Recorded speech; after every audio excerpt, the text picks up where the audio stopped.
Hello guys, welcome back to our channel. ఈ వీడియోలో మనం నాటు కోడిగుడ్డు, ఫారం కోడిగుడ్డు ఈ రెండింటిని ఒకటేసారి ఉడకబెట్టి చూద్దాం.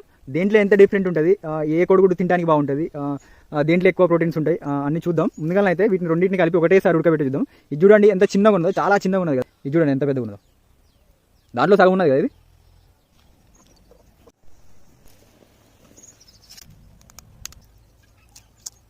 భలే ఉంది కదా చిన్నగా. ముందుగా అయితే మన నాటు కోడిగుడ్డుని కోసుద్దాం. చూడండి ఎల్లో వైట్ ఎంత పర్ఫెక్ట్గా ఉందో. దీనిలో చూడండి ఎట్లుందో, ఎంత డిఫరెంట్ ఉంది చూడండి. చలో చీర్స్ గైస్. ముందుగా అయితే నాటుకోడి గుడ్డుని టేస్ట్ చేస్తాను. చూడండి బాగుంది నాటుకోడి గుడ్డు అయితే. ఇప్పుడు ఫారం కోడి గుడ్డు చూడండి. ఓకే, మ్యాక్సిమం అయితే రెండు ఒకే తిరిగి ఉన్నాయి, కానీ ఎల్లో కొంచెం డిఫరెంట్ ఉన్నది. మళ్ళీ మన నాటుకోడి గుడ్డు కూడా గట్టి ఉన్నది, ఎల్లో మంచి టేస్ట్ ఉన్నది. ఇది కొంచెం ఎట్లయినా తేడా ఉంటుంది మన ఫారం